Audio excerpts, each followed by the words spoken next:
Deanna Ashford was 3 months behind on rent when a man in a $5,000 suit walked into the small antique bookstore where she worked and made her the strangest offer of her life. She had been dusting the spines of leather-bound classics, her fingers careful despite the exhaustion weighing down her shoulders, when she heard the bell above the door chime. The man who entered moved with the kind of confidence that suggested he had never been told no in his entire life. He was tall, broad-shouldered, with dark hair and eyes that seemed to assess everything in a single glance. His presence made the cramped bookstore feel even smaller. Deanna straightened, forcing a smile. "Welcome. Can I help you find something?" He studied her for a long moment, and she fought the urge to check if she had dust on her face. "You're Deanna Ashford," he said, and it was not a question. Her heart stuttered. "I am. Do we know each other?" "Not yet." He stepped closer, and she caught the faint scent of expensive cologne.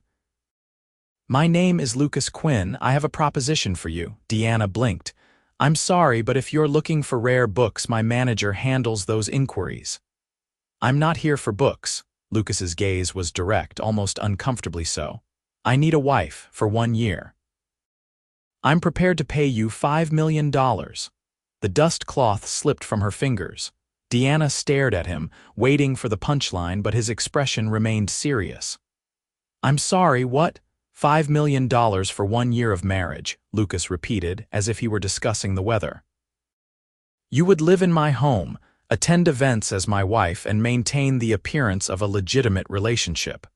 After 12 months, we divorce amicably, and you walk away with the money." Deanna's mind spun. This had to be a joke. People did not just walk into bookstores and propose fake marriages to strangers. "Why me? I don't even know you." "I know you." Lucas pulled out his phone, scrolling briefly before showing her the screen. It displayed her LinkedIn profile, which she had not updated in 2 years. "You're 26, graduated with honors in literature. No criminal record, no social media presence to speak of. You're drowning in student debt, behind on rent, and your father's medical bills are piling up in Arizona.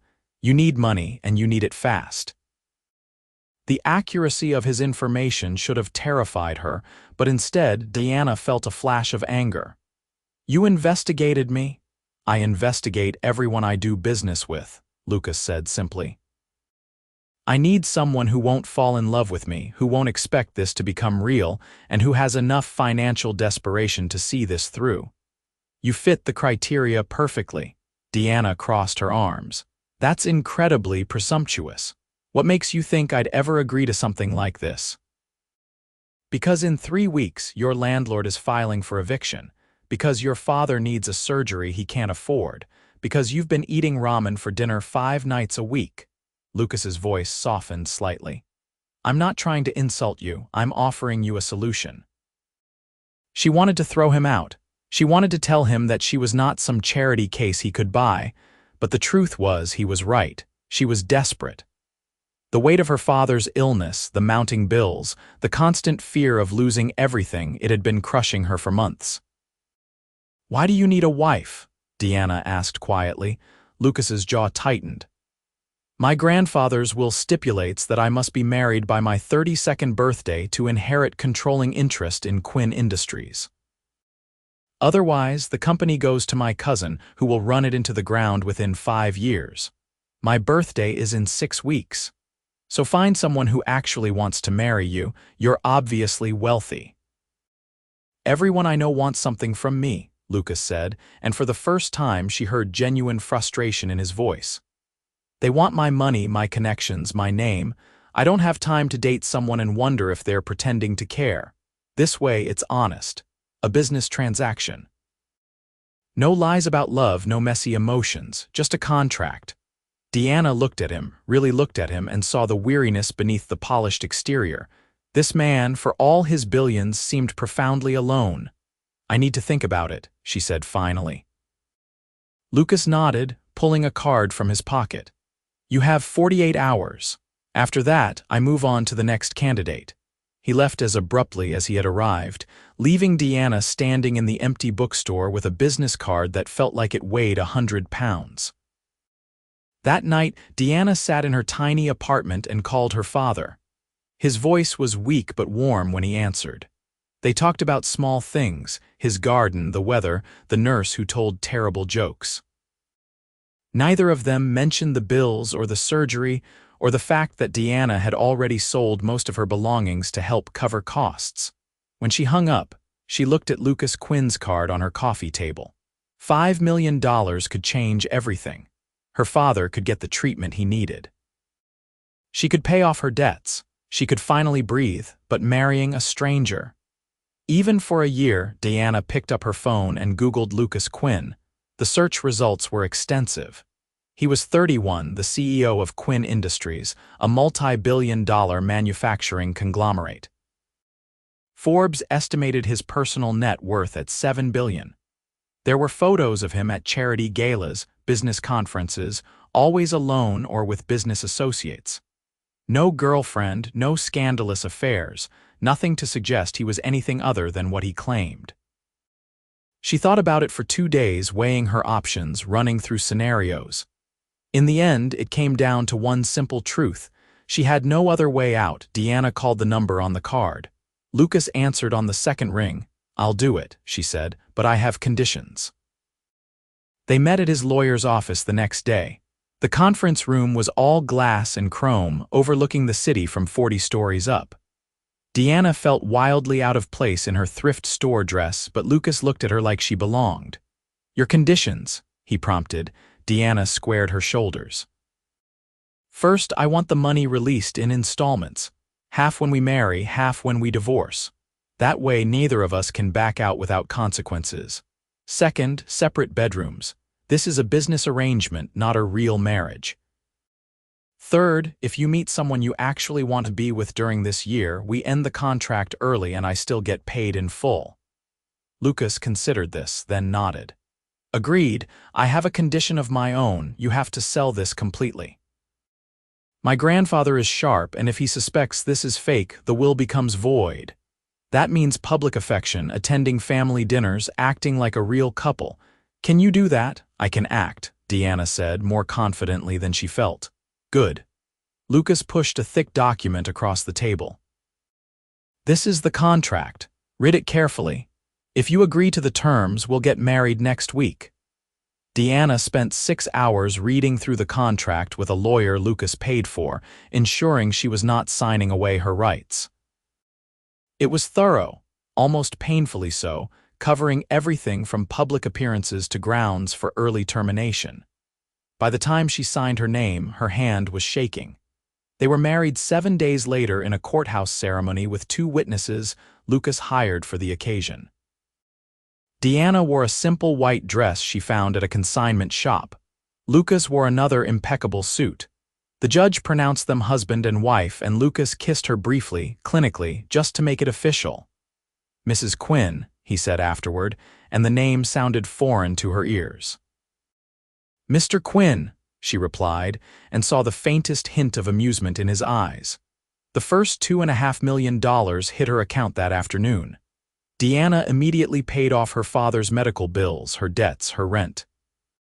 For the first time in years, she could breathe without feeling like she was drowning. Lucas's home was not a home. It was an estate. The main house had 12 bedrooms, a pool, a tennis court, and more square footage than Deanna could comprehend. Her bedroom was larger than her entire apartment had been, with a king-sized bed, a walk-in closet, and an en-suite bathroom with a tub big enough to swim in. "Make yourself comfortable," Lucas said, showing her around. "I'm in the East Wing if you need anything. My housekeeper, Mrs.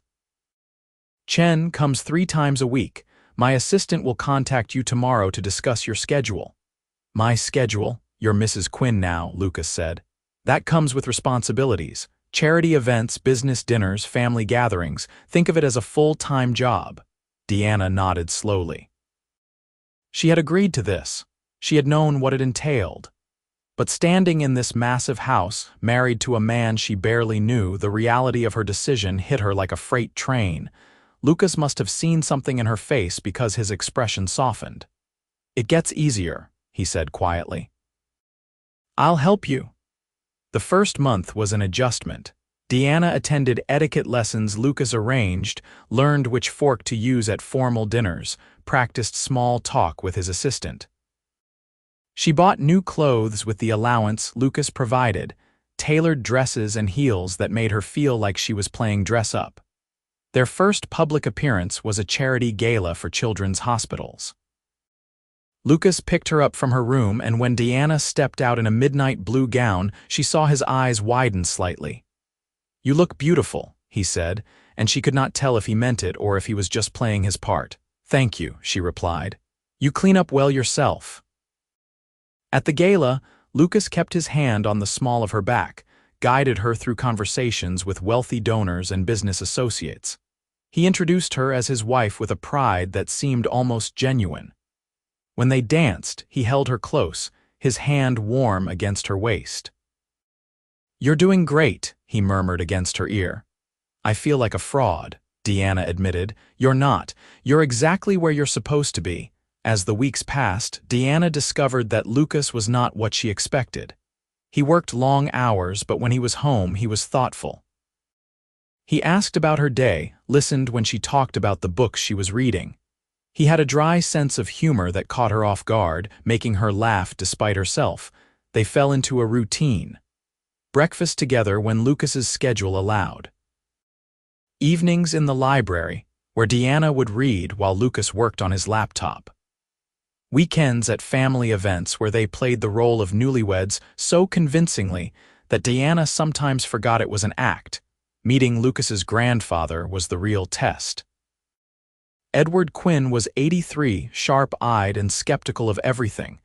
He invited them to dinner at his estate, and Deanna felt his gaze on her throughout the meal, assessing, judging. "So, Deanna," Edward said over dessert, "tell me how you and my grandson met." Deanna had practiced this story. "At a bookstore. I was helping him find a first edition and we started talking.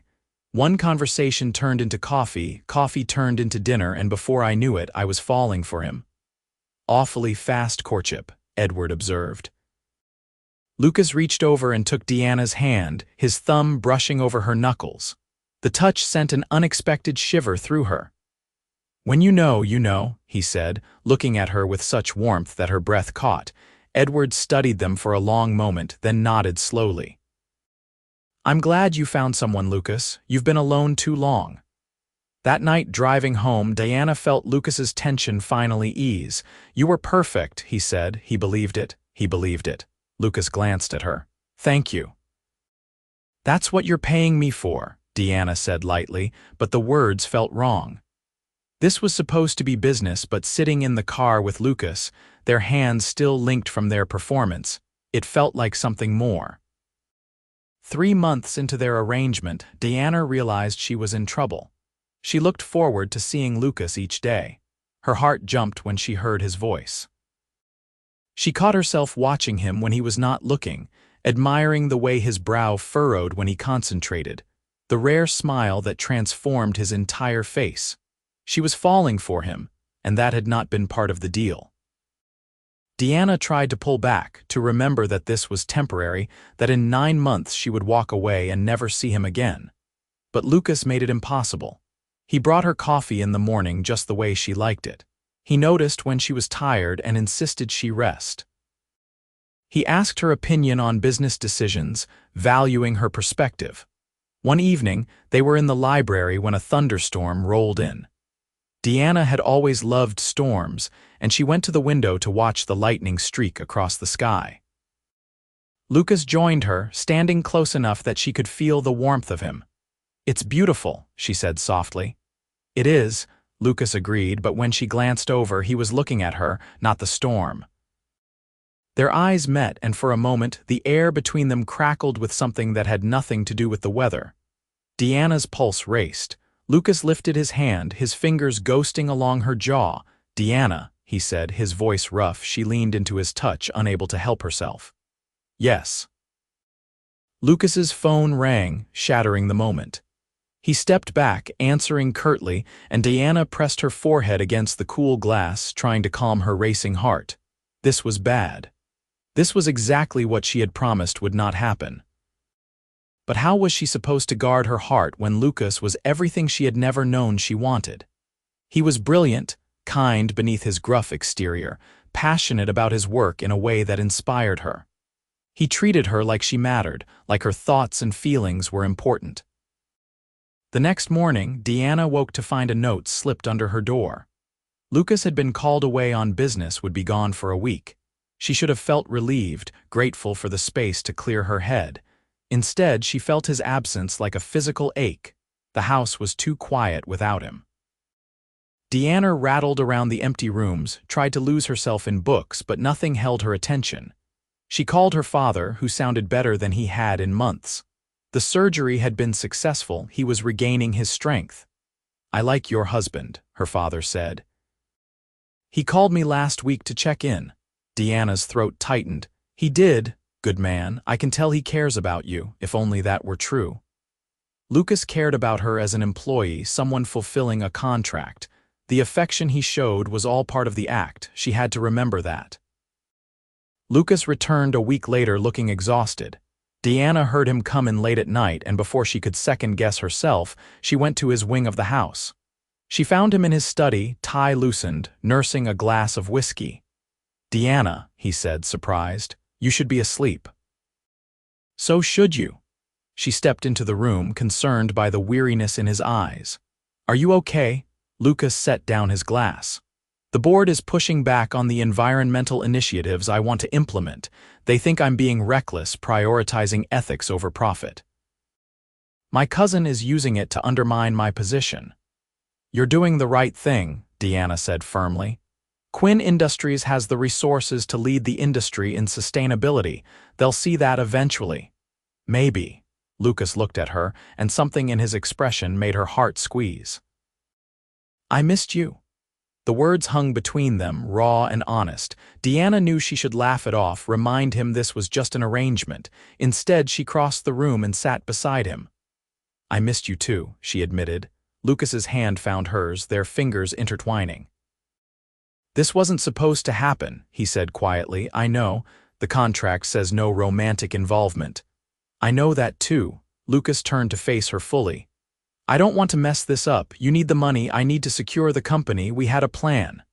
"Plans change," Deanna whispered. "Deanna." Her name was a question, a plea, a prayer all at once. She could not fight it anymore.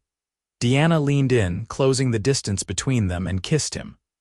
Lucas froze for a heartbeat, then pulled her closer, kissing her back with a desperation that matched her own. His hands tangled in her hair, and she gripped his shoulders, anchoring herself to him. When they finally broke apart, both breathing hard, Lucas rested his forehead against hers. "We shouldn't," he said, but his arms stayed wrapped around her. "Probably not," Deanna agreed. "This complicates everything." Everything was already complicated. Lucas laughed, the sound low and genuine. "True." He pulled back just enough to look at her, his thumb tracing her cheekbone. "I don't know how to do this. The real thing, I mean. Every relationship I've had has been about what I could give them, not who I actually am." "Then we figure it out together," Deanna said. "No more pretending, no more acting, just us." "Just us," Lucas repeated and kissed her again, slower this time, tender and sweet. They stayed up talking until dawn, really talking, not as business partners, but as two people trying to understand each other. Lucas told her about growing up under his grandfather's expectations, the pressure to be perfect, the loneliness of never knowing who to trust. Deanna shared her own fears, her struggles with her father's illness, the weight of always trying to be strong. By the time the sun rose, Deanna felt like she was seeing Lucas for the first time. Not the billionaire CEO, but the man beneath the armor. And she was completely, irrevocably in love with him. The next few months were the happiest of Deanna's life. She and Lucas were still technically following their contract, still attending events and maintaining appearances, but now every touch was real, every kiss genuine. Lucas was an attentive partner, romantic in unexpected ways. He left her notes tucked into her books, surprised her with first editions of her favorite novels, listened when she talked about her dreams of maybe teaching literature someday. They had their first real fight when Deanna discovered Lucas had anonymously donated to her old university scholarship fund in her name. She felt like he was trying to pay her for more than their original agreement, but Lucas insisted he just wanted to support something that mattered to her. They argued, voices raised, until Lucas finally said, "I love you, okay? I love you and I want to give you the world. Let me." Deanna stopped mid-sentence, her anger dissolving. "What did you say?" Lucas ran a hand through his hair, looking vulnerable in a way she had never seen. "I love you." "I know that wasn't the deal. I know I'm probably ruining everything, but I can't pretend anymore. I'm in love with you, Deanna, completely, impossibly in love with you." Tears blurred her vision. "You're not ruining anything," she said, her voice breaking. "I love you too. I've loved you for months." Lucas crossed to her in 2 strides, lifting her off her feet and kissing her breathless. "Marry me," he said against her lips. Deanna laughed through her tears. "We're already married, remember? Marry me for real, not because of a contract or money or my grandfather's will. Marry me because you want to spend your life with me." "Yes," Deanna said, not hesitating for a second. "Yes, 1,000 times yes." They told Edward Quinn the truth over Sunday dinner 2 weeks later. Deanna was terrified he would be furious, that Lucas would lose everything, but the old man just laughed. "You think I didn't know?" Edward said, looking amused. "Lucas, I've known you your entire life. You think I couldn't tell the difference between a business arrangement and the real thing?" Lucas stared at his grandfather. "You knew from the beginning, I suspected. But then I saw how you looked at her and I knew." Edward turned to Deanna. "You're good for him. You make him happy, make him laugh. That's worth more than any business deal." "The will," Lucas said. "The company." "Is yours," Edward confirmed. "The marriage clause was real, but I was never going to let your idiot cousin destroy what I built. I just wanted to make sure you found someone who loved you for you, not your money." He raised his glass. "Congratulations on your real marriage." Deanna felt Lucas's hand find hers under the table, squeezing tight. They shared a look of relief and joy and overwhelming love. They remarried 6 months later, on their 1-year anniversary of the courthouse wedding. This time, it was a celebration, with Deanna's father walking her down the aisle, with Lucas's eyes shining as he watched her approach. With vows they wrote themselves promising forever. "I came into a bookstore looking for a business arrangement," Lucas said during his vows, his voice steady despite the emotion in his eyes. "I left with the love of my life. You've taught me what it means to be truly known, truly loved. You're my partner, my best friend, my home. I promise to love you, cherish you, and buy you every first edition I can find for the rest of our lives." Deanna laughed through her tears. "I said yes to 1 year," she said. "I didn't know you'd never let go, and now I understand that I don't want you to. You've given me everything I never dared to dream of. Not the money or the houses or the security, but the gift of being loved completely. I promise to stand by your side, challenge you, support you, and love you through everything life brings us." Their kiss as husband and wife, truly husband and wife, was met with thunderous applause. 2 years later, Deanna stood in the nursery of their home, holding their newborn daughter. Lucas came up behind her, wrapping his arms around them both. "She has your eyes," Deanna said softly, looking down at the tiny, perfect face. "She has your stubbornness," Lucas countered, pressing a kiss to Deanna's temple. "She's been making her opinions known since birth." Deanna leaned back against him, marveling at how much had changed since that day in the bookstore. She was teaching part-time at the university now, pursuing her passion while Lucas continued to transform Quinn Industries into an ethical leader in manufacturing. Her father was healthy, living in a guest house on their property, doting on his granddaughter. "Do you ever think about that contract?" Deanna asked. Lucas was quiet for a moment. "Sometimes I think about how clinical it all was, how I thought I could keep my heart out of it. I was an idiot." "You were lonely," Deanna corrected gently. "We both were. Thank God you said yes. Thank God you asked." Their daughter made a small sound and they both looked down at her, their hearts full to bursting. "What should we tell her when she's older?" Lucas wondered. "About how we met?" Deanna smiled. "The truth. That you walked into my life with a crazy proposal that I said yes for all the wrong reasons and that somehow we found all the right ones. That love doesn't always look like what you expect, but it's real and worth everything. That's a pretty good story, Lucas agreed. It's our story, Deanna said, and I wouldn't change a single thing. Lucas kissed her softly, carefully, mindful of the baby in her arms. I love you, Mrs. Quinn. I love you too, Deanna replied, for a year and forever after. 5 years after that, they added a son to their family. Quinn Industries thrived under Lucas's leadership, becoming a model for corporate responsibility. Deanna published her first book of literary criticism, dedicating it to her husband who believed in her dreams. They renovated the estate, turning several rooms into a library that was Deanna's sanctuary. On their 7th wedding anniversary, the real one, Lucas took Deanna back to the courthouse where they had first married. They stood on the steps, holding hands, remembering. Do you regret it? Deanna asked. Taking that risk on me. Lucas pulled her close. Marrying you was the only thing I've ever done that wasn't a risk. It was a certainty, even when I didn't know it yet. Smooth talker, Deanna teased. You love it. I love you.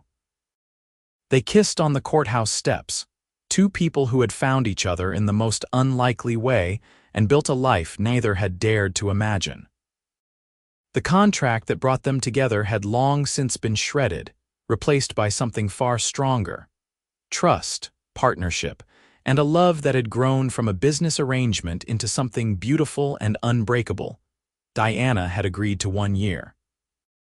Lucas had promised to let her go at the end of it.